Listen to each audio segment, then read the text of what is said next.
So we have the people you've seen before, and we are being joined by Didier Coeurnelle, who lives and works at the heart of European politics in some way, which is Brussels, and he has a lot of interest in changing politics as well. Maybe I'll start with Didier, because Didier speaks many languages, but he doesn't speak German. But he has spent time on the streets of Germany, stopping people in the street, asking them to sign up for supporting a German political party that's campaigning for research into longevity. Didier, why have you done such an outrageous thing, and would you recommend other people to go that same route? Well, to know more about this, you should speak also with Felix, who is here. So I speak a bit of German, but not a lot. So Felix is the chairman of the, I will read it in German, Partei für Schulmedizinische Verjüngungsforschung. So my German is even worse than my English. So the goal is to have 0.5% of the votes, so that there will be a member of the European Parliament working specifically for longevity, for research for longevity. And concerning the European aspects, there are many aspects I could approach, but I want to say just a few days about what is one of the biggest problems at the moment. One of the biggest problems at the moment is not to have health data. We have a lot of health data. We have health data from billions of people, hundreds of millions, billions even of people in the smartphones, in the social security systems, in the information from pharma industry, in the hospitals. But the problem is to share health data. That's really the big problem. To share health data and to use health data. So for this, there are three subcategories of problems. One is data is not a common good. It's in many cases sold by organization. One other big problem is all questions related to privacy in Europe, GDPR. And the third problem is curation, so how to use the data correctly. And for all those aspects, there is at the European level, theoretically, one solution, and it's called the European Health Data Space. So it's a virtual space where whole health data could be shared for the patients themselves, for the medical doctors, but also for research. And there is a proposal of regulation. So I have one slide, if it is possible to put it. Just, yes, thank you. Just with the website and the name of the proposal. So it is really, in my opinion, something going perfectly in the good direction, but very, very, very slowly because of red tape, bureaucracy, and so on. But if it is possible at the European health data to really share the health data at the European level, excuse me, maybe it will be one of the reasons why we will not have anymore a decrease of life expectancy like we had sadly the 2 last years at the global level and also at the European level. And so let's ask about and we should, just the last sentence, and we should stop with the decoupling of technological progress and life expectancy. Thanks. So let's ask the other panelists whether they share the passion for open data. Is this something that's slowing down the industry, that we don't have enough data? So let's start with Tina, because you have an initiative on that point as well. We've got lots of data. There's no doubt about that. It's coming through our ears, obviously. But as Didier just rightly pointed out, it's actually how do you connect and share the data and make use of that data. So, I mean, it's a very, very, very knotty problem, and it's something that's going to take a while to fix. And it's something that we looked at, actually, when we did the Open Life Data Framework, which we published last year. We looked at how other industries are doing it. So we took a look at open banking, and that was driven, so open banking, which opened up data portability, took away the control of the big banks, how they could share the data to the, for the consumer's benefit. It stimulated the whole fintech ecosystem. So we were taking some of the ideas around that to take that into what we call the life space. We didn't want to talk about health, because of course it's much bigger than just health. And of course health often just gets put in that bank of, or box of healthcare, which tends to then be assumed to be electronic medical records. And of course the most interesting data in terms of our health is obviously what's not in the record. Actually, it's how we live our lives, our behavior, and what we're actually eating and doing, and all the rest of it.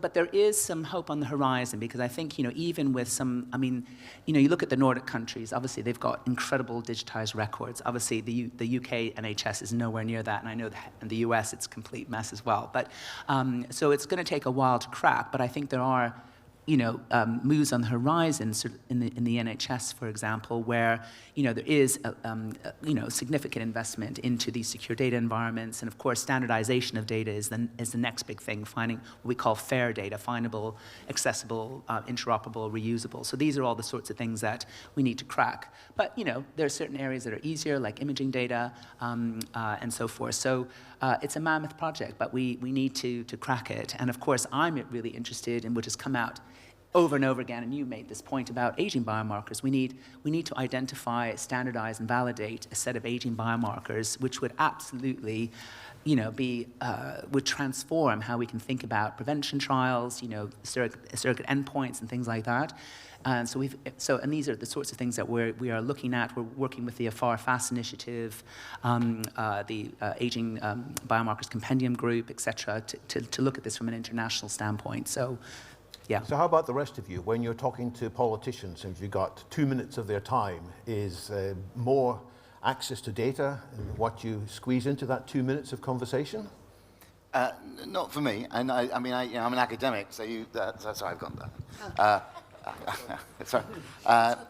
I'm an academic, so if you say, do you need more data to solve a problem? The answer is yes. So of course, more data is good.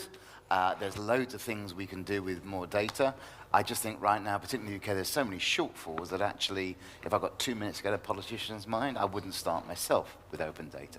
Depends upon which politician I'm talking to, what particular issue I'm focusing on. But yeah, that's my 2 minutes. Not to undermine what Tina's doing, I think it's really, really important.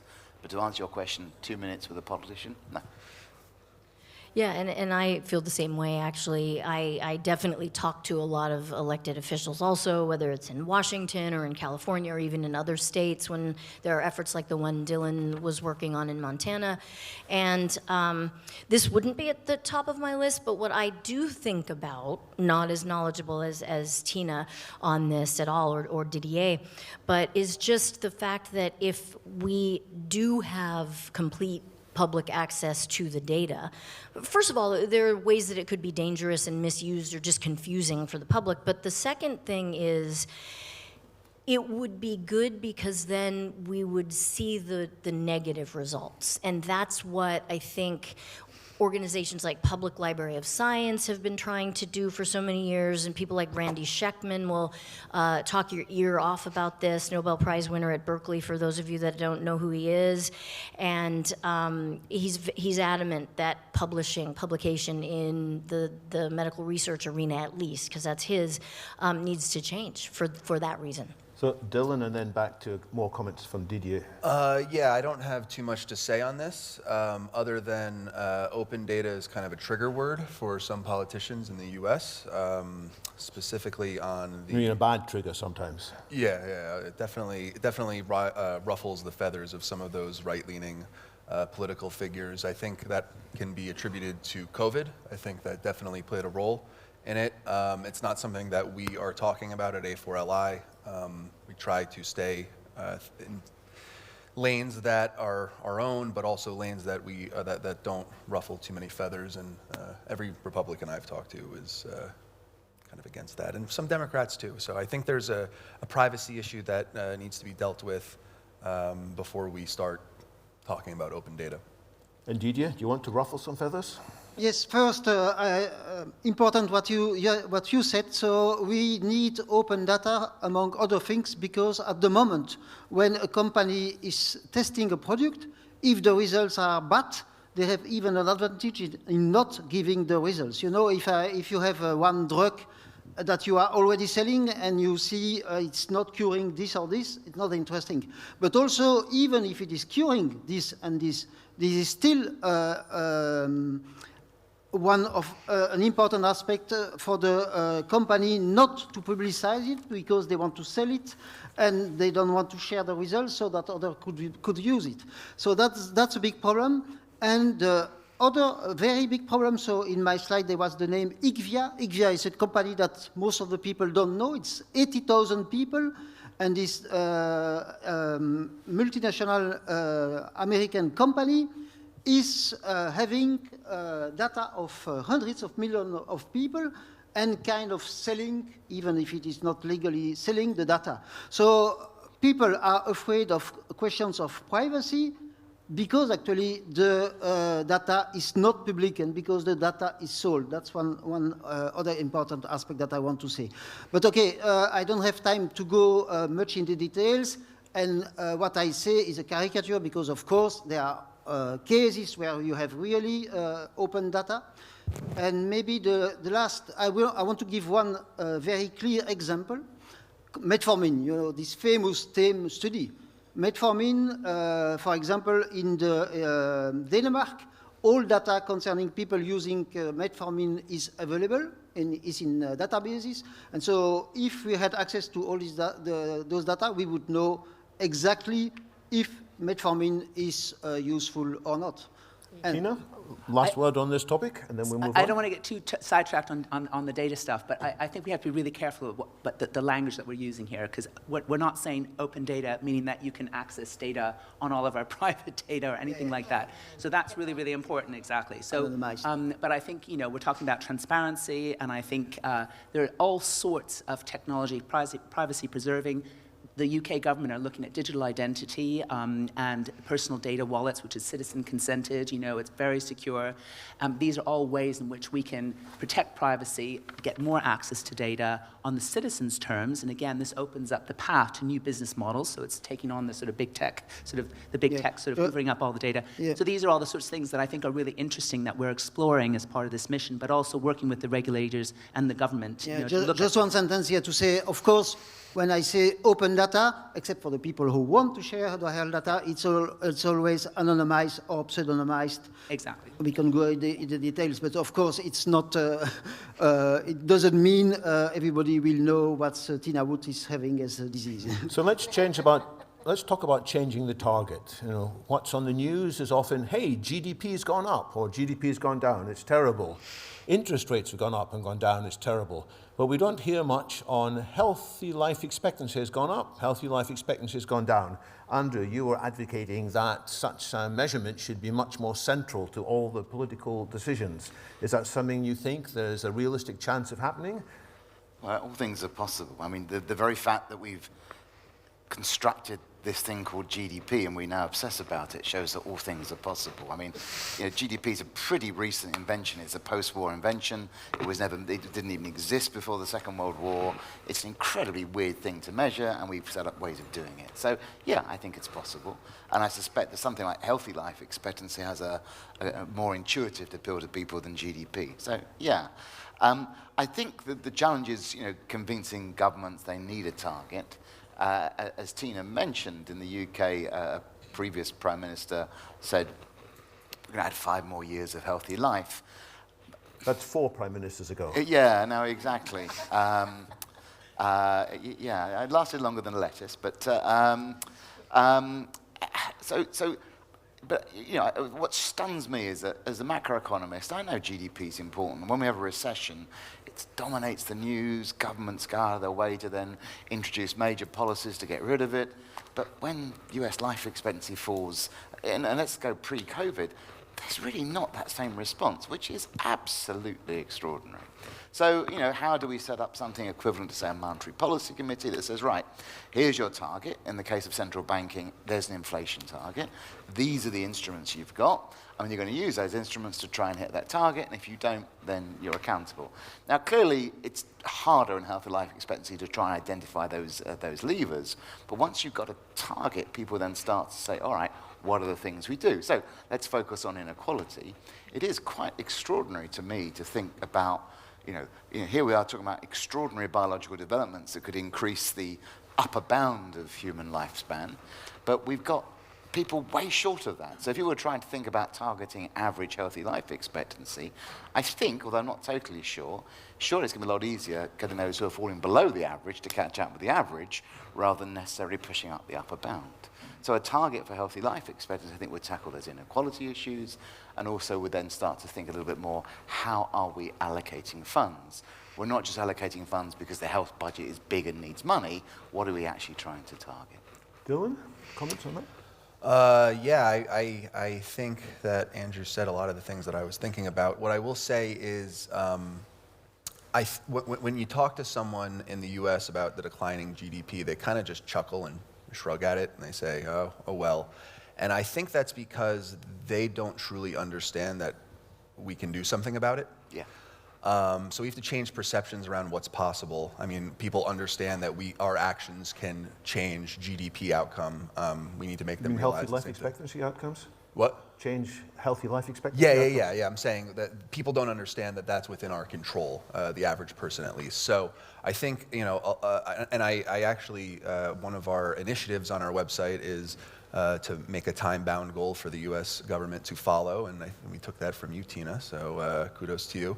But that's a great initiative, not just because it sets a target, but it also keeps the government accountable, and we as advocates can go back and say, hey, we're halfway there, and you guys aren't where you should be. Here's 3 things that we can do to push it forward. So. I think it's a great idea. It's something we're pushing for in the U.S. with A4LI. I think we just need to change some perceptions around what's possible. Tina, you were involved in a very encouraging initiative called the All-Party Parliamentary Group for Longevity, which I attended sometimes, but it's shut down now. Does that mean the politicians have got tired of it and they're thinking of other things, or? It's kind of served its purpose. Oh, sorry. It kind of served its purpose, because actually what came out, which effectively I sort of set out in my talk, is a number of big projects that actually we're very, very involved with. And it's no surprise. We mentioned 4 prime ministers. There's a lot of distraction, shall we say, in government. And actually, all the people who have been involved in the All-Party Parliamentary Group are still as involved in government engagement, and all the different ideas that were incubated actually within the APPG are absolutely very firmly being developed and launched and carried out. So it just had its natural life course, as often these APPGs do. But what I just wanted to make a point about, what just picking up from Andrew said about GDP, and this is where data is really important. We have got streams of evidence and data now that shows the connection between health and wealth. Our economy is being dragged down by our poor health, and and the government are really worried about it. So they are now putting proper initiatives in place to address our workforce and activity issue. So these are the sorts of things that really sort of shake up, the politicians when you've got, and I think we need the equivalent of like the Stern report for climate. We need to do the same in health, and actually we know that health and climate are interconnected. Why aren't the investors, and this is our pitch, the investors who are investing in climate and clean energy, they should be investing, the co-benefits of investing for health and climate are so obvious. Diet, air pollution, it's so obvious. And these are the sorts of things that we need to be thinking about, because again, that pulls in the money and also government attention and also the general public. So that's a good news story, that politicians are paying more attention. Is that what the rest of you are finding? Yep. Yes. Yeah? I mentioned in my talk the Senate Appropriations Bill. I don't think that was a possibility 5 years ago. I think more and more as this field is growing, as we have more conferences and more people attending, I think that's reflective or reflecting in politics. So I'm encouraged. But there's two really interesting tensions I've been thinking of as I've been listening here. So one is politics in terms of an industry lobbying exercise. And as this area gets bigger and bigger, you're becoming an industry. And as I listen to, fighting for the needs in Congress, etc., they're very specific industry demands, which is, there's this pot of money and I want to get a bigger share than everybody else. Then there's a sort of a higher level approach, which is politicians thinking, hey, healthy aging is really important across the board. And I think it's really interesting which way that this group of people which they should focus on. Is it industry lobbying, or is it the sort of, we're going to go on the coattails of something bigger? And I think for the bigger one, you need to get the coalitions outside of this space. Yeah, and I would add to that just that, we're talking about it today and at this conference as an industry, which it is. It's becoming one, like you just said. But it's also an area of science, an area of medical research. And what we need to do is build a movement around that. And another thing that I would add to what Dylan said is that while what happened with the Senate Appropriations Bill this year was wonderful, that actually takes years of work. I was going and visiting U.S. senators with my board chair at CERM 15 years ago and talking to them about the NIH budget. Even though we had money in California, we wanted to be able to collaborate with people in other places.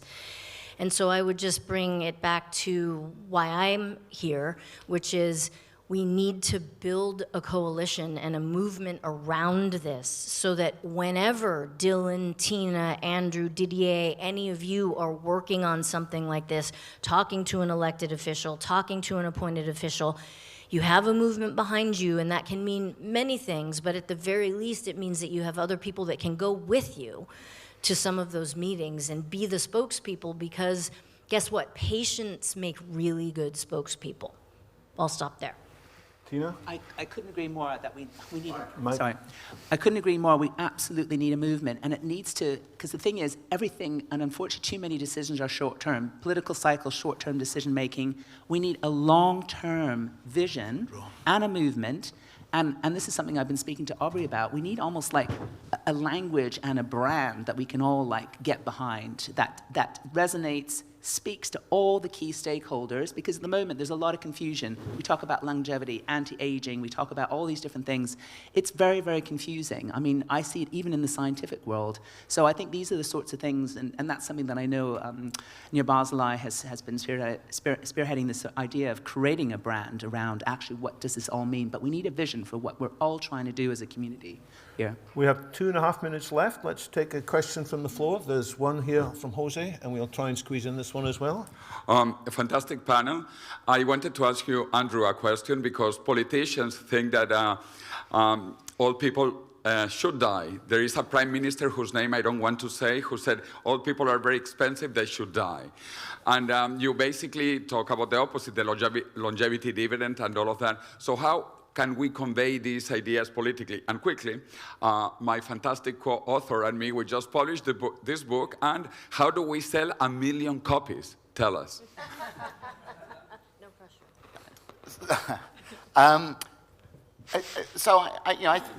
Let me just say, I got into this topic because I used to give a lecture on an aging society and one of the trends that would shape the economy. And it's really miserable. It's just a horrible thing. And it's also intellectually completely uninteresting. It's like spreadsheet projections of more and more old people. And I just stopped because in the middle of it, there's this slide that shows you, on average, we're living longer and we're healthier for longer. And you think, well, that sounds quite good. So, how do we seize that positive moment? And of course, that then leads on to the work I've done on longevity dividend, which is if we're living for longer and we're healthier for longer and we're more productive for longer, that's just great news. And it's remarkable how that's got to fight against millennia of prejudice, which is that we can't do anything about how we age. And that's a real problem. Your point about death is a different issue, I think, and I'm going to then put my economic hat on. In economics, we can tell you the value of living longer. we can't say very much about the value of dying. So everything's sort of normalized to the value of that. So it's much harder to talk about immortality, but to focus on this evergreen notion. If you live for longer and you're healthier and productive for longer, then you want to live even longer again. And that virtuous circle, I think that's the way to do it. Sorry, I'm getting this signal we have to stop. What I'm going to do is give everybody 10 seconds, 15 seconds to make some closing remarks.